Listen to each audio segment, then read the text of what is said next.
España, nuestro a veces alabado y amado y otras veces envidiado y odiado país, tiene el orgullo de contar con una de las historias más prolíficas, antiguas y complejas del mundo.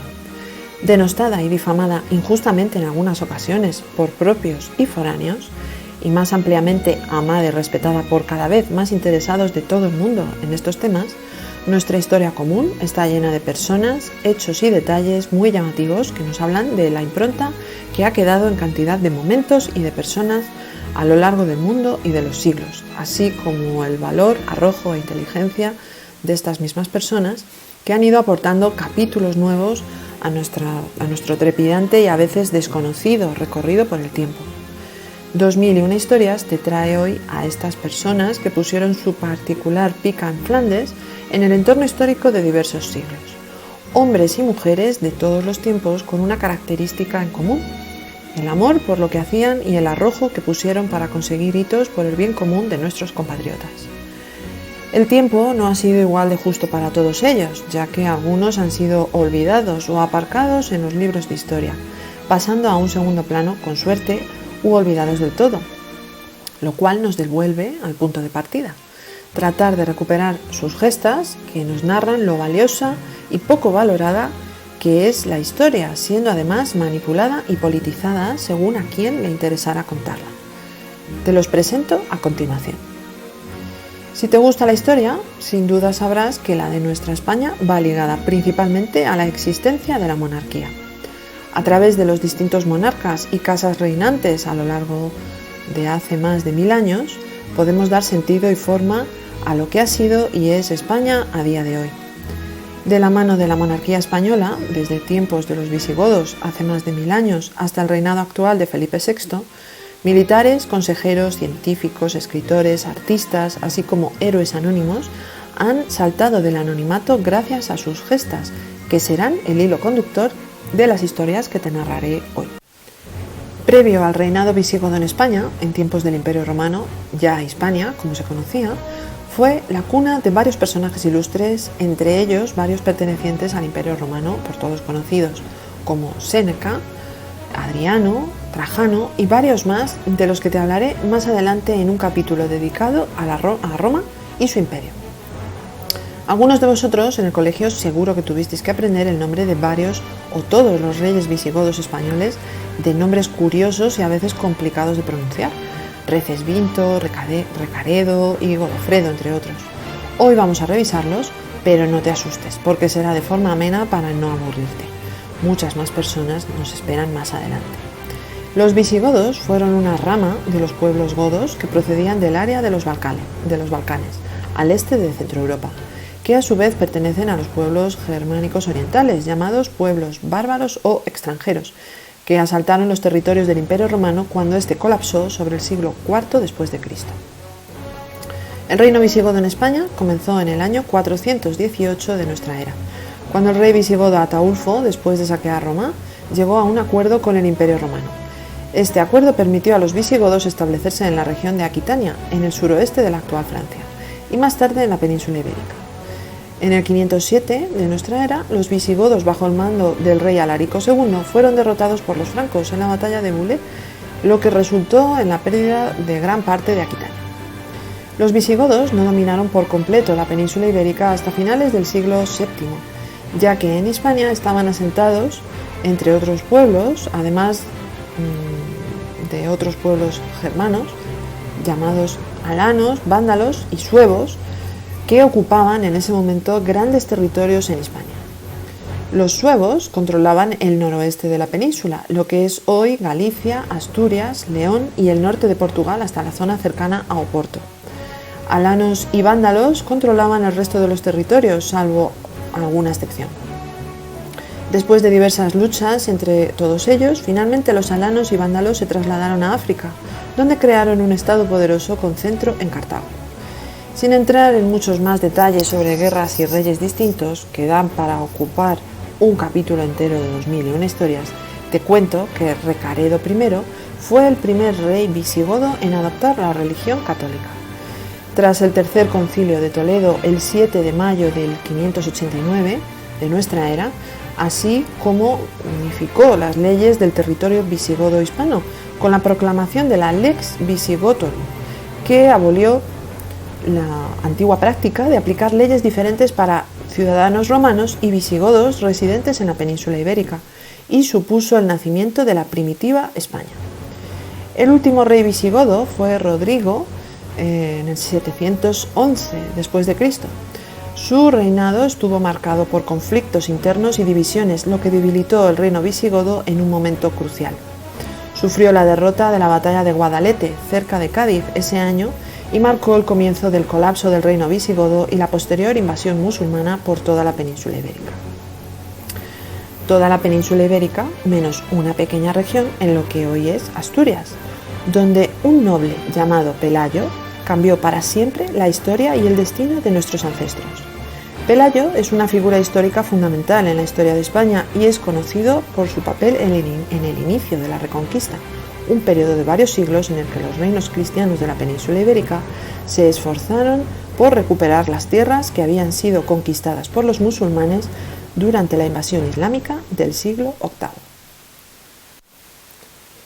Pelayo nació alrededor del año 685 después de Cristo en la región de Asturias y durante su vida sirvió como noble visigodo y estuvo involucrado en la corte visigoda en Toledo, la capital del reino visigodo de España.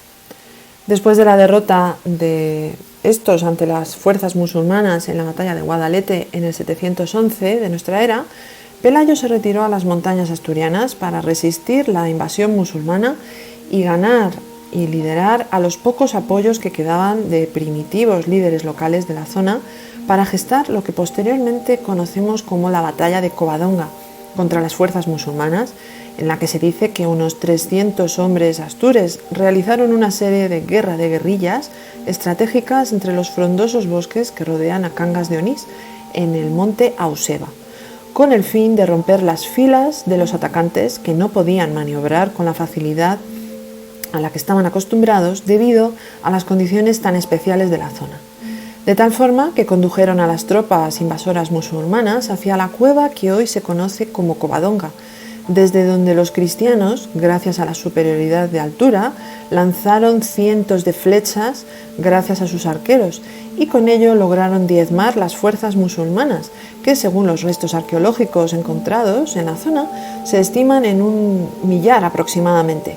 Lo que quedó de ellas emprendieron la huida de la zona hacia el sur. Aunque la victoria de Covadonga no fue tal, según algunas fuentes históricas, o según otras fue una pequeña escaramuza en comparación con otras batallas medievales, se considera el comienzo simbólico de la reconquista cristiana, ya que fue el primer enfrentamiento exitoso entre los cristianos y los musulmanes en la península ibérica. A pesar de todo, el triunfo de la revuelta no llevó a Pelayo a establecer su corte en Gijón, que era la ciudad más importante del primitivo reino de Asturias, sino que se asentó en Cangas de Onís, cerca de los picos de Europa, debido a lo inseguro de su situación que hacía aconsejable refugiarse en un territorio montañoso que fuera poco accesible para las futuras campañas musulmanas. El reinado del rey Pelayo duró un total de 19 años, y este falleció en Cangas de Onís, donde tenía su corte, en el año 737 después de Cristo. Recibió sepultura en la iglesia de Santa Eulalia de Abamia, en la que tiempo antes había sido sepultada su esposa, la reina Gaudiosa. Aún hoy en la zona donde se lee el Evangelio en dicha iglesia se conserva en la actualidad el sepulcro vacío que contuvo los restos del monarca y frente a este el que contuvo los restos de su esposa. El cronista Ambrosio de Morales dejó constancia en su obra de que Alfonso X el Sabio, rey de Castilla y de León, ordenó trasladar los restos del rey don Pelayo y los de su esposa a la Santa Cueva de Covadonga en el siglo XIII.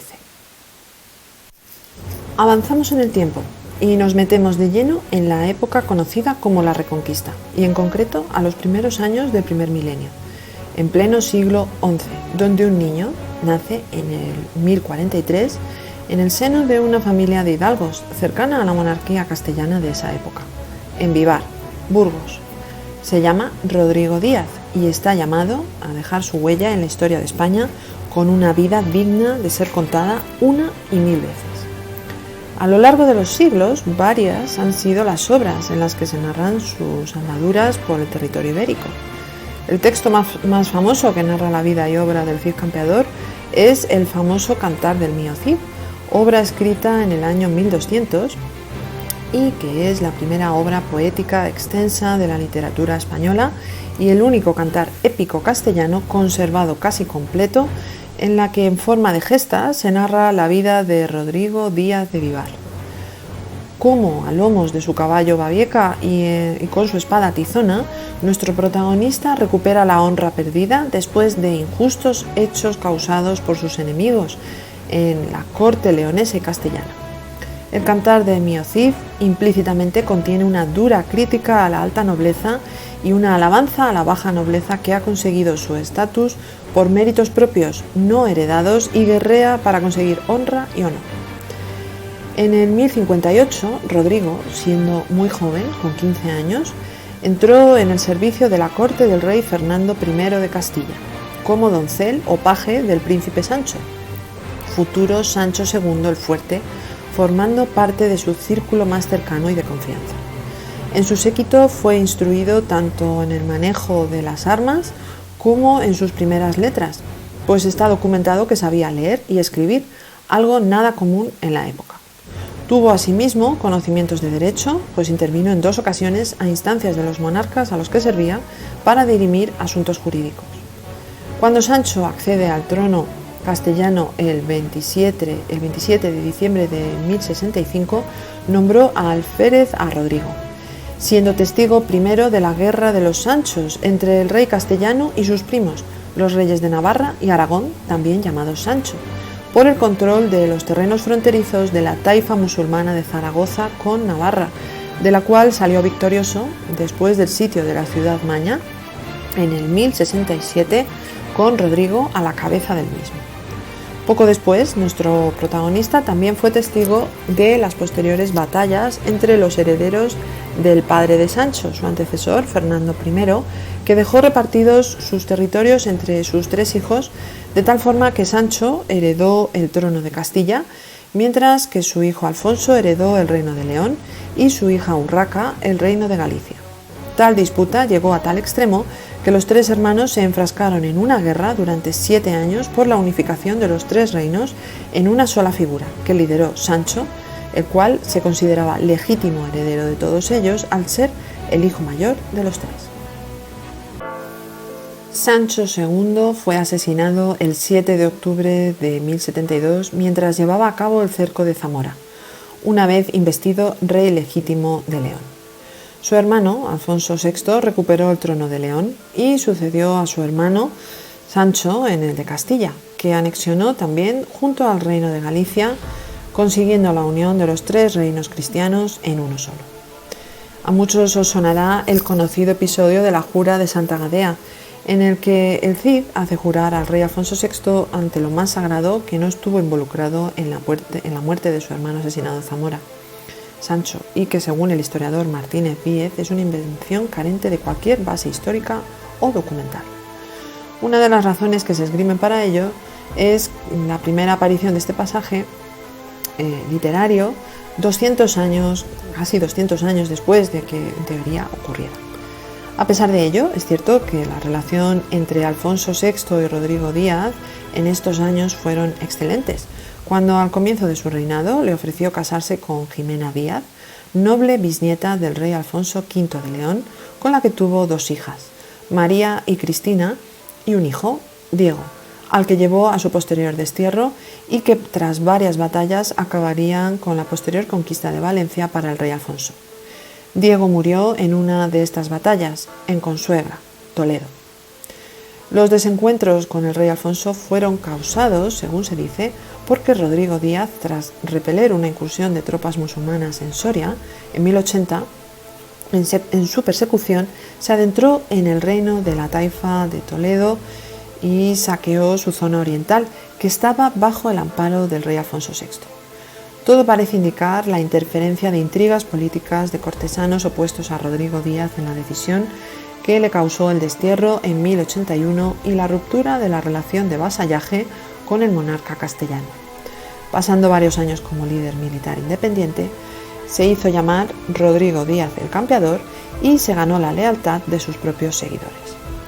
Durante estos años de destierro ofreció sus servicios militares a distintos señores, como los reyes de Aragón y Navarra, así como al rey de la taifa de Sevilla, con quien luchó contra los almorávides, dinastía musulmana que amenazaba a la región. Ya en 1094, el Cid emprendió la conquista de la ciudad de Valencia, logrando un importante éxito en la reconquista. Establecido ya en Valencia, se alió también con Ramón Berenguer III, conde de Barcelona, con el propósito de frenar conjuntamente el empuje almorávide, y gobernó la ciudad de Valencia durante 5 años como señor independiente, manteniendo la convivencia de cristianos y musulmanes bajo su mandato. En esta época fue cuando sus hijas María y Cristina fueron emparentadas por matrimonio con la nobleza catalana. María, por un lado, se casó con el conde de Barcelona y la monarquía navarra con Cristina, que se casó con el infante Ramiro Sánchez. Esto tiene veracidad histórica tanto en cuanto Ramírez el Restaurador fue nieto del Cid y rey de Pamplona. Asimismo, Alfonso VIII de Castilla era tataranieto del campeador. El Cid campeador Rodrigo Díaz de Vivar falleció en Valencia en 1099 y su esposa Jimena, convertida en señora de Valencia, consiguió defender la ciudad con la ayuda de su yerno Ramón Berenguer III durante un tiempo. Pero en mayo de 1102, ante la imposibilidad de defender la plaza durante más tiempo, la familia y gente del Cid abandonaron Valencia con la ayuda de Alfonso VI.